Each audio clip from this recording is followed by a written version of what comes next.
Good morning, everybody.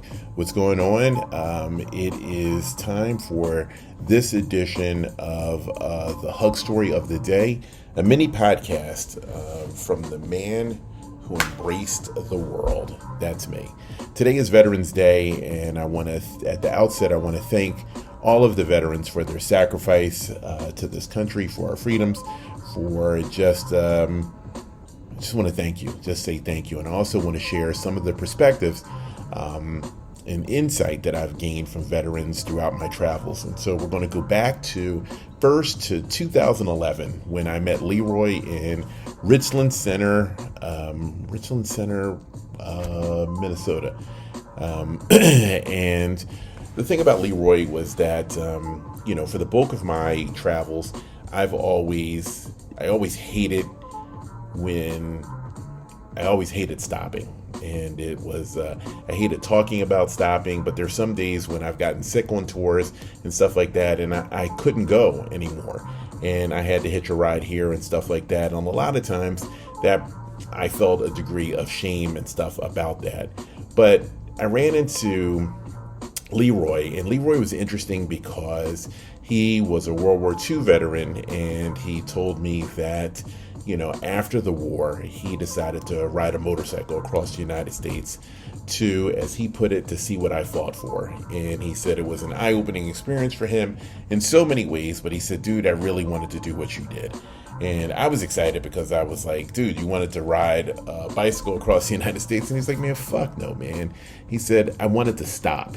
And he said, I wanted to stop and do what you're doing. Stop and talk to people. Stop and interact. Stop and just be. But he said it was a different time. And he said, we didn't dare do that at that time. And he said he was so happy that I was doing that and just stopping and just talking to just different people. And it was something that after just one conversation with him, you know what? I didn't feel any more shame about stopping anymore, about if I had to take a day off, if I had to rest or whatever. And it was just cool because all of a sudden my focus wasn't on me being the best cyclist in the world, which I never was and never wanted to be, but it was about the people. And it was just thank you, Leroy. Thank you for that insight. The next veteran that I want to talk about is a veteran. He was one of the oldest people that I've ever hugged. This was also in 2011, and I forget his name, but this was in San Diego, and he was 101 years old, and I gave him a hug, and I said, just, wow, man, that's amazing. And he looked at me and he put his hand on top of mine and he said, hey, man, I didn't do anything but wake up every day. That was it. Just wake up and move forward. And he said, that's what life is about. And, that really is what life is about, waking up and finding a way to move forward every day. And the next veteran that I'm going to talk about met this guy in 2017. And he was, we met in Dodge City, Kansas. And the interesting thing about this gentleman is that he was one of the first, he was slated to be in the first wave of troops to hit the beaches in Normandy on the D-Day invasion.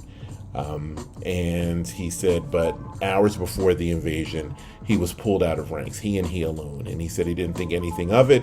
It wasn't a big deal. Said they were going to save him for the second day. And he figured he would find out why he was separated from his unit soon after. He said, but he never found out why he was separated because within hours of being deployed on that first day, everybody in his unit and his superior officer and his superior officer was killed. Anyone that could have answered the question for him of why he was pulled out, why he alone was pulled out of ranks, was dead. And so he said he suffered from survivor's guilt for a while and stuff like that, but said then he came to one conclusion that helped him figure it all out. And I said, well, what was that?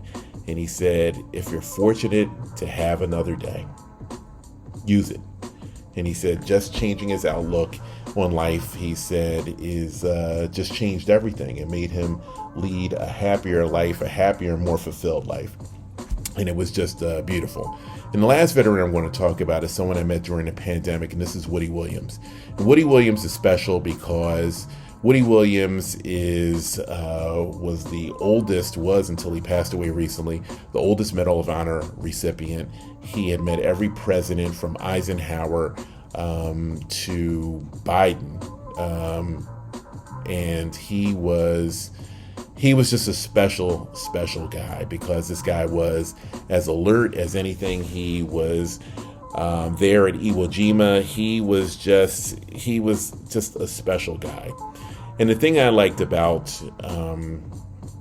Woody was that he called me a peaceful warrior, and he said that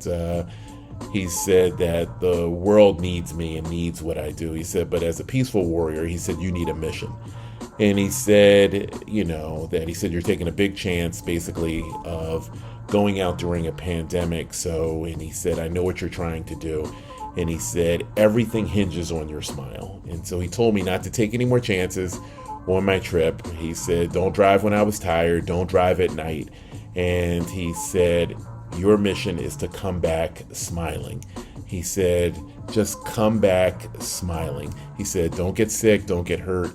He said, because if anything tarnishes your smile, he said, excuse me, he said, it will mess up everything. And he said, but if you come back smiling, he said, people may not like what you do. They may never go on to live like you do, but they can't deny your way of living and your way of being is possible. And he said, so just come back smiling and you will be undeniable. And I love Woody for that. I love all of these veterans. I love all of these men who have just really given me such beautiful, beautiful life advice. And so again, to all the veterans, just thank you for your service. Just thank you for your service, and God bless. Everybody, I hope these stories help you smile, and I hope you have a wonderful day, and I hope you tune in tomorrow. Be well, everybody.